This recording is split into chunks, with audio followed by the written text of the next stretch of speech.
Hello दोस्तों, तो आज मैं आपके लिए एक नई कहानी लेके आया हूँ जिसका टाइटल है 3 बजे वाला थप्पड़। तो चलिए कहानी को स्टार्ट करते हैं। रात आधी जली आधी बूझी सी थी, जैसे सूरज पर किसी नटखट कमीने ने पानी डाल दिया हो या ना। एकदम वैसी। ग्रांट रोड रेलवे स्टेशन के नेम प्लेट के नीचे अपने नकली JBL के हेडफोन्स में 90s के कुमार सोनू के गाने सुनते सुनते साहिल ट्रेन का इंतज़ार कर रहा था। कम से कम लग तो ऐसा ही रहा था। देर रात हो चुकी थी, अंधेरा तो शहर को पकड़ चुका था, पर साहिल ने अब तक ट्रेन नहीं पकड़ी थी। बस अपना सर आगे पीछे हिला रहा था, मस्ती में बैठे बैठे ही झूम रहा था।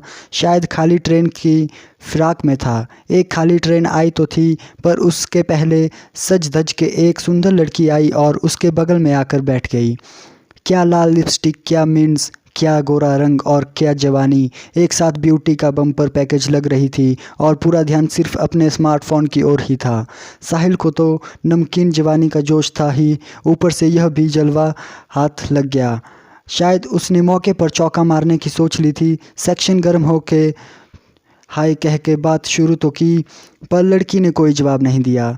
फिर याद आया कि हेडफोन्स तो निकाले ही नहीं। हेडफोन्स निकाला और फिर ट्राई किया। हाय, कुछ बात तो बनी, पर एक ट्रेन ज़ोर से आवाज़ करती हुई प्लेटफॉर्म से निकली और लड़की ने क्या कहा कुछ पल्ले ही नहीं पड़ा। एक खाली ट्रेन आई, लड़की उस ट्रेन के लेडीज़ फर्स्ट क्लास डिब्बे में चढ़ गई और शिट यार, ऐसा मन में सोच के साहिल ट्रेन के लेडीज़ डब्बे के ठीक साथ लगे जेंट्स फर्स्ट क्लास डिब्बे में चढ़ गया। वो ट्रेन में चढ़ गया और उसकी आंखें उस सुंदर लड़की पर गड़ गई। हिंदी फिल्म रंग का गाना तुम्हें देख मेरी आंखें, इसमें क्या मेरा खता है, लूप में साहिल के नकली JBL के हेडफोन्स में बज रहा था और वह बार बार उस लड़की की ओर देखता और फिर अपने स्मार्टफोन से भी स्मार्टफोन में घुस जाता।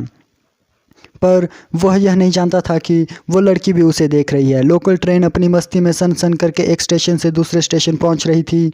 सिर्फ एक बार उन दोनों की आंखें टकराई, दोनों दिल कुछ ऐसे धड़के कि अगले ही स्टेशन पर दोनों उतर गए। लड़की उतरते ही ऑटो रिक्शा स्टैंड के पास भागने लगी। साहिल भी बेशर्मों की तरह उसके पीछे भागने लगा। पता नहीं उस पर इस बार कौन सा जानवर सवार था। लड़की झट से एक ऑटो रिक्शा में बैठ गई और चल दी। साहिल ने भी हाथ पैर जोड़कर एक ऑटो रिक्शा वाले को उसका पीछा करने के लिए मना लिया। क्या सीन था, एकदम सुपर फिल्मी।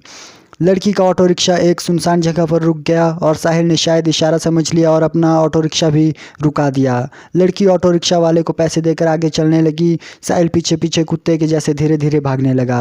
अंजलि सुनो, प्लीज़ रुक जाओ। क्या है साहिल, क्यों मेरा पीछा कर रहे हो? मैं कब से देख रही हूँ। हाँ, मुझे तुमसे बात करनी है, इसलिए पीछा कर रहा हूँ। बात करते करते साहिल ने अंजलि का हाथ पकड़ लिया।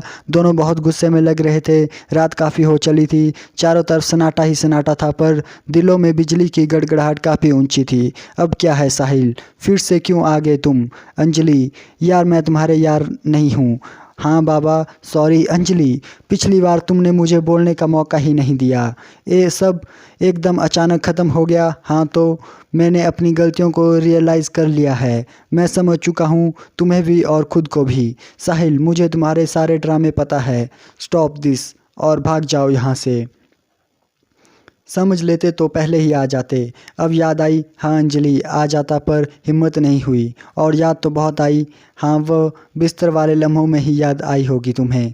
नहीं अंजलि, याद सब कुछ आया, हर पल हर लम्हा, पर सामने आने की हिम्मत नहीं हुई। दोनों में काफ़ी देर बातें चली और अचानक अंजलि ने साहिल के दाहिने गाल पर एक कस के थप्पड़ जड़ दिया। कुछ देर तक दोनों एक दूसरे को देखते रहे और फिर अंजलि वहाँ से चली गई। थोड़ी दूरी पर उसका किराया का मकान था। साहिल पर झुकाए नीचे वाले होठों को दबाए अपने स्मार्ट से भी स्मार्टफोन में घुस गया। टाइम देखा, 3 बज चुके थे। साहिल निराश था। सालों बाद अपनी गलतियों का एहसास हुआ और उन गलतियों की माफ़ी मांगने की हिम्मत हुई थी। अंजलि तो अचानक ही रिश्ता तोड़कर चली गई थी।